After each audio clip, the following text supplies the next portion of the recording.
কিছুদিন আগে আমার ছেলের স্কুলের এক পিকনিকে গিয়েছিলাম একটা রিসোর্টে। তো রিসোর্টে গিয়ে দেখলাম অনেক মা বাবাই আছেন, তারা তাদের সন্তানদেরকে ঘাসের মধ্যে, বালিতে পানি দিয়ে খেলতে দিচ্ছেন।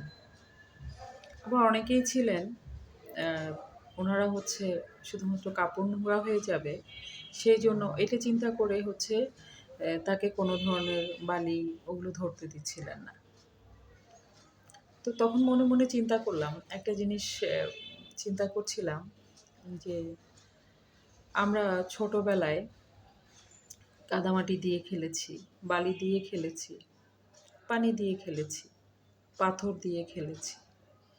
তা আমরা প্রকৃতিতে এই ন্যাচারাল জিনিসগুলো দিয়ে খেলার কারণে হয়তো আমাদের অনেকেরই যদি কোনো ধরনের টেকটাইল সেন্সিটিভিটি, যেটা আমরা টাচের কথা বলি, সেটা থাকলেও হয়তো অটো চলে গেছে।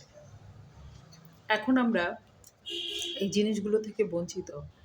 তো আমি চিন্তা করলাম যে আমরা আসলে আমাদের স্কুলে, আমাদের ক্লাসে দেখা যায় যে আমরা কৃত্রিম স্যান্ড কিনে এনে স্টুডেন্টদেরকে খেলাই তার টেকটাইল ইনপুট দেওয়ার জন্য। টাচ, বিভিন্ন পাথর নিয়ে এসে ধরাচ্ছি, বিভিন্ন রাফ সফট টাচগুলো দিচ্ছি। কিন্তু যখন কোথাও শিশুটিকে নিয়ে যখন কোথাও বেড়াতে যাবেন, তখন যদি সেই বালি, মাটি, পানি এগুলো দিয়ে খেলতে পারে, এর মধ্যে অনেকগুলো টেক্সচার থাকে। অটোই তার টাচের যে ব্যাপারটা, অনেক কিছু আছে ওইখানেই হয়তো রিমুভ হয়ে যাচ্ছে। সে চিনতে শিখছে, সে ফিল করতে শিখছে। ভাবি কি অদ্ভুত, তাই না? একটা সময় ছিল, যেটা কয়েক বছর আগের হয়তো কয়েক বছর আগেরই কথা, খুব বেশি বছর তো আর না। তো দেখা গেছে আমরা বালি, মাটি কত কিছু নিয়ে খেলেছি, কত সুযোগ ছিল চতুর্দিকে, কত কিছু নিয়ে খেলেছি।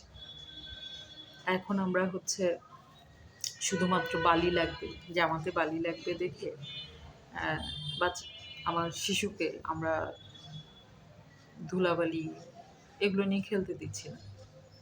কিন্তু ভাবুন তো, আপনি যখন ধুলোবালি নিয়ে তাকে খেলতে দিচ্ছেন না, হ্যাঁ,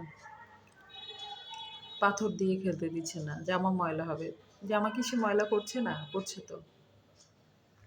একটা কাপড়, একটা ড্রেস আসলে কতদিন যায়? আর শিশু তো ময়লা করবেই, হ্যাঁ।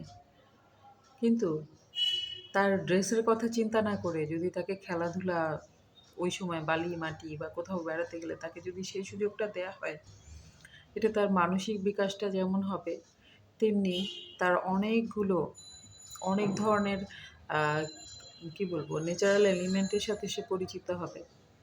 তেমনি তার অনেক ধরনের ফিলও সে বুঝতে শিখবে।